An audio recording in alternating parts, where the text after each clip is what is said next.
Mirë mbrëma të gjithve nga Riyadhi, nga Arabia Saudite. Si që dini, sot sollëm lajmin e mirë për Kosovën, që Siria e ka njohur Republikën tonë. Është një lajm i jashtëzakonshëm sepse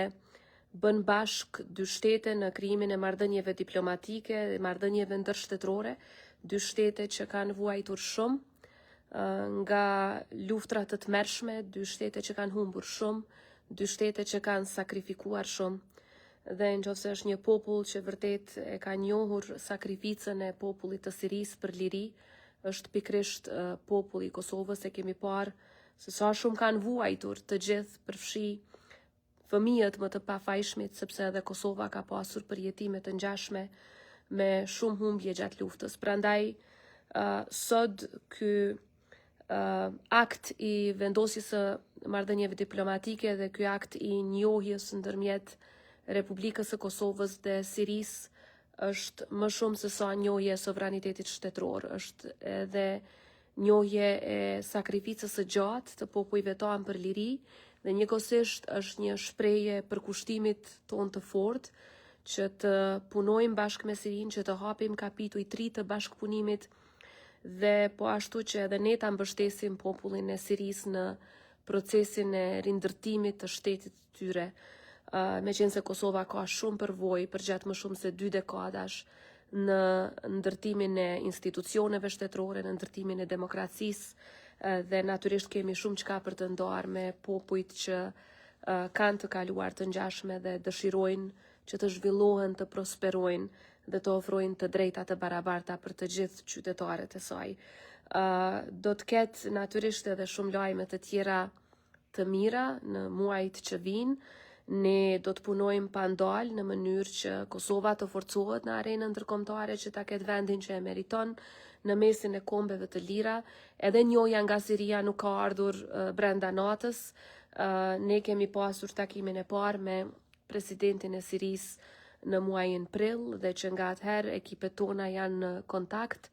për të përgatitur ecjen përpara të dy shteteve tona, dhe sot ky akt i njohjes së ndërsjell u realizua me ndërmjetësimin dhe me mbështetjen dhe leadershipin e princit të kurorës dhe kryeministrit të Arabisë Saudite, Mohammed bin Salman, i cili është një përkras i jashtëzakonshëm i Republikës sonë. Siç e dini, Arabia Saudite ka qëndruar me Kosovën për gjatë dekadave, është një shtet që gjithmonë na ka ndihmuar, dhe dua edhe një herë t'i falenderoj nga zemra për mbështetjen që e treguan për gjatë këtij samiti, që rezultoi edhe me njohjen nga Siria, dhe për mbështetjen e vazhdueshme që e japin në çdo sektor. Pjesëmarrja jonë në këtë summit ka qenë e rëndësishme përtej takimeve bilaterale. Në këtë vizitë përfshi takimin me princin e kurorës Arabisë Saudite, pastaj me president të shteteve të ndryshme, kishim mundësinë edhe të flasim në panelin e liderëve, të takojmë udhëheqësit e agjensive kryesore për investime publike, dhe kemi diskutuar për mundësi të shumta të cilat do t'i hapen Republikës sonë në bashkëpunim me Arabinë Saudite. Siç e përmenda, bashkëpunimi me aleatët tanë gjithmonë sjell rezultate të mira,